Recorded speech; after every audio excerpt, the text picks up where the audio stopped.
नमस्कार दोस्तों, आज हम बात करेंगे देश दुनिया की 25 बड़ी खबरों के बारे में। उससे पहले आपसे अनुरोध है कि अगर आपने हमारे चैनल को अभी तक सब्सक्राइब नहीं किया है तो प्लीज चैनल को जरूर सब्सक्राइब करें और हाँ, वीडियो को अंत तक जरूर देखें और कमेंट में यह भी बताएं कि यह वीडियो आप किस शहर या राज्य से देख रहे हैं। तो चलिए नजर डालते हैं आज की तमाम बड़ी खबरों पर।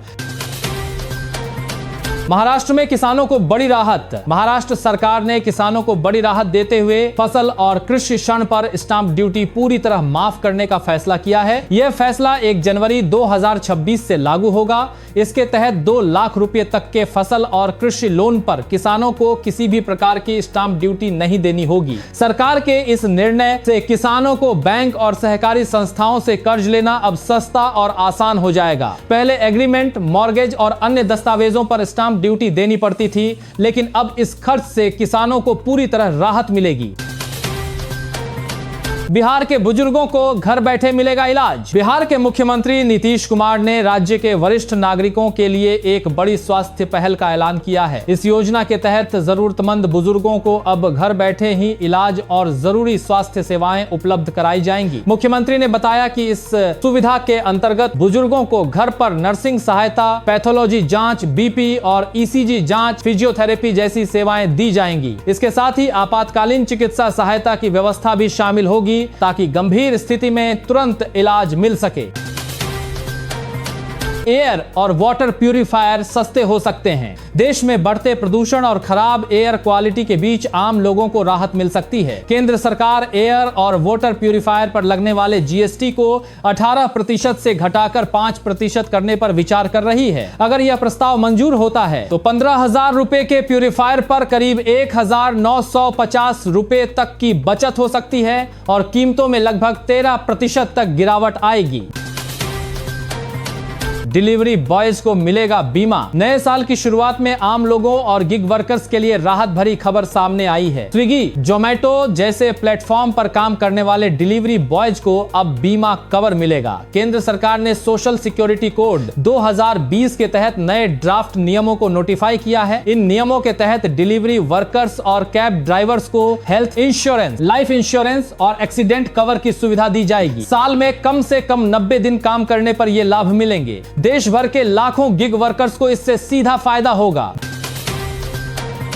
BYD बनी दुनिया की सबसे बड़ी EV कंपनी। चीन की इलेक्ट्रिक वाहन निर्माता कंपनी BYD ने वैश्विक स्तर पर बड़ा रिकॉर्ड कायम कर लिया है। वर्ष 2025 में BYD ने 22.5 लाख से ज्यादा इलेक्ट्रिक कारें बेचकर दुनिया की सबसे ज्यादा EV बेचने वाली कंपनी का दर्जा हासिल कर लिया है। इस दौरान कंपनी ने एलन मस्क की टेस्ला को बिक्री के मामले में पीछे छोड़ दिया। रिपोर्ट के मुताबिक BYD की इलेक्ट्रिक कारों की बिक्री में करीब 28% की सालाना बढ़ोतरी दर्ज की गई है। मजबूत घरेलू मांग, किफायती EV मॉडल और बैटरी टेक्नोलॉजी में बढ़त ने कंपनी को यह मुकाम दिलाया।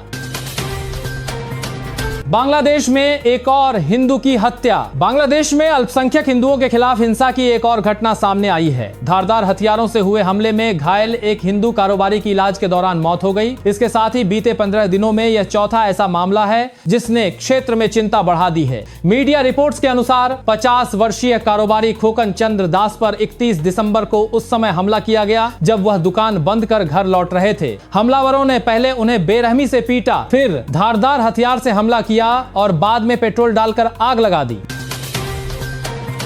न्यूजीलैंड सीरीज के लिए भारतीय वनडे टीम का ऐलान। न्यूजीलैंड के खिलाफ होने वाली वनडे सीरीज के लिए भारतीय क्रिकेट टीम का ऐलान कर दिया गया है। चयनकर्ताओं ने शुभमन गिल को टीम की कप्तानी सौंपी है, जबकि श्रेयस अय्यर और तेज गेंदबाज मोहम्मद सिराज की टीम में वापसी हुई है। वर्कलोड मैनेजमेंट को ध्यान में रखते हुए जसप्रीत बुमराह और ऑलराउंडर हार्दिक पांड्या को इस सीरीज के लिए आराम दिया गया है। विकेटकीपर बल्लेबाज ऋषभ पंत ने अपनी जगह बरकरार रखी है, जबकि ईशान किशन को टीम में मौका नहीं मिला। टीम का पहला वनडे मुकाबला 11 जनवरी को खेला जाएगा।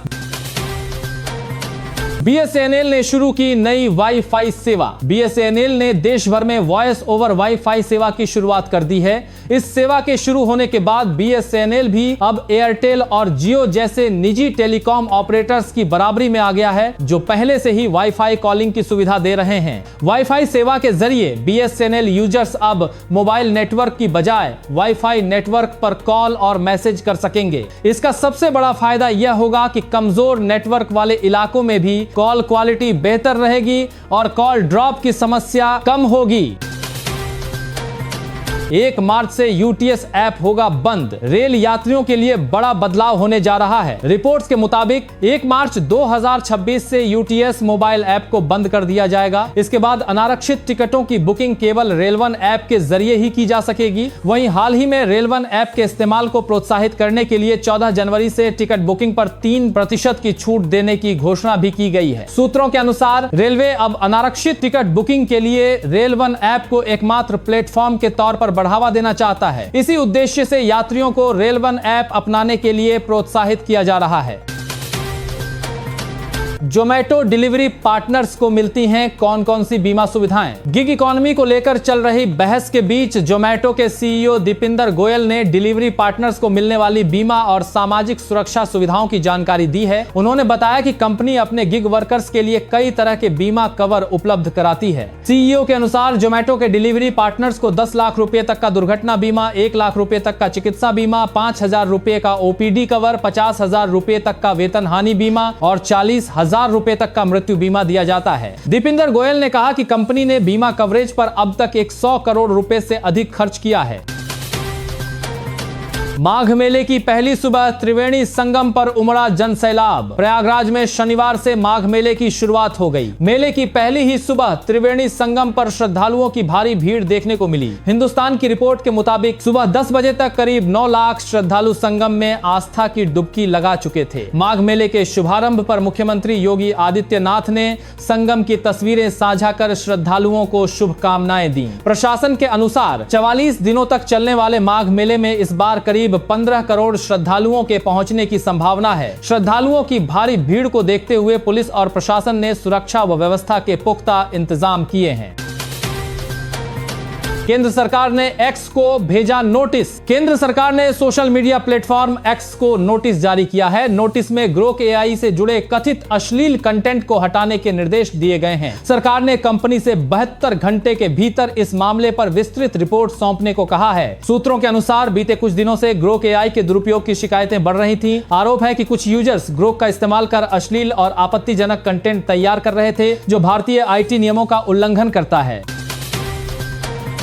इसी महीने दौड़ेगी स्लीपर वंदे भारत। देश की पहली स्लीपर वंदे भारत ट्रेन इसी महीने से शुरू होने जा रही है। यह ट्रेन असम और पश्चिम बंगाल के बीच चलाई जाएगी। इसकी जानकारी केंद्रीय रेल मंत्री ने दी है। रेल मंत्रालय के अनुसार स्लीपर वंदे भारत का किराया मध्यम वर्ग को ध्यान में रखकर तय किया गया है। किराए का ढांचा इस प्रकार होगा कि थर्ड AC लगभग 2,300 रुपये और सेकंड AC करीब 3,000 रुपये और फर्स्ट AC लगभग 3,600 रुपये में खाना भी शामिल होगा। रेल मंत्रालय का कहना है कि यह किराया हवाई यात्रा की तुलना में काफी सस्ता है। उदाहरण के तौर पर गुवाहाटी से कोलकाता हवाई यात्रा का किराया आमतौर पर 6,000 से 8,000 रुपये तक होता है।